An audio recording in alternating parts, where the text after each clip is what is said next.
कमल पोखरी चाहिँ म जेनरली आइरहन्छ क्या मोस्ट अफ द टाइममा। सो अहिले चाहिँ केही समय भयो नआएको। अहिले चाहिँ मजाले ज्याकेरेन्डाहरू फुलेको रहेछ।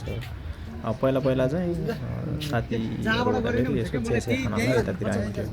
धेरै समयपछि आज आएको त ओहो, मान्छेहरू त टिकटक बनाउनेहरूको त भिडभाडै रहेछ यहाँ त।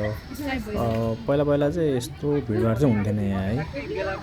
अलिक चिया खानेहरू अनि ब्रेक टाइम भएको बेला चाहिँ त्यहाँ वरिपरि अफिसको मान्छेहरू छ पाटोपोटो हुन्थ्यो।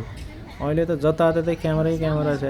आफूलाई हिँड्न गाह्रो, त्यही माथि यसो भिडियो बनाउँ भनेको आफूलाई लाज लागेर फेरि हुल्के यो भिडियो बनाउनलाई पनि अलिक गाह्रै हुँदो रहेछ यार।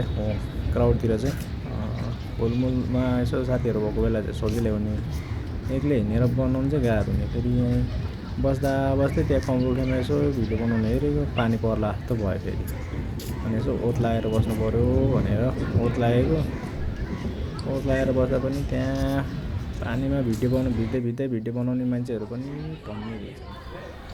अहिले अब यता घुम्न आउनेहरूको लागि चाहिँ एउटा प्रब्लम चाहिँ मैले अब्जर्भ के गरेँ भन्दाखेरि पार्किङ चाहिँ पुरै कम्प्लिटली निषेध गरेको छ सराउन्डिङमा। पहिला पहिला चाहिँ त्यहाँ बाटोतिर राख्न दिन्थ्यो, अहिले चाहिँ पुरै राख्न नदिँदो रहेछ कतै पनि त्यो कमल पोखरीको सराउन्डिङतिर। अनि बाइकहरू अलिकति पार्किङ भएको ठाउँतिर राखेर आउँदा चाहिँ बेटर हुन्छ होला, नभए चाहिँ घुमाइ गर्नुपर्छ फेरि यतापट्टि।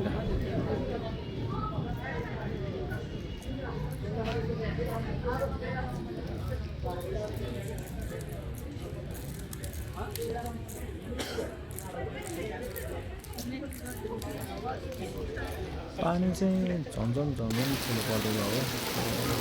त्यहाँ होटल आएर बस्नुपर्ने भयो।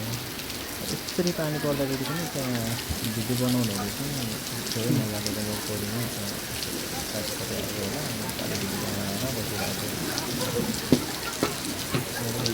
लगाएर बस्यो। एकदम चिसो भइरहेको थियो, पानी चिसो एकदम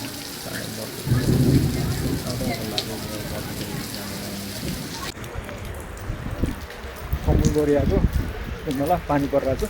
पानी पऱ्यो पनि मान्छेहरू चाहिँ पढ्ने कि मजाले फेर्छ त्यहाँ मान्छेहरू भिडियो बनाउनुलाई।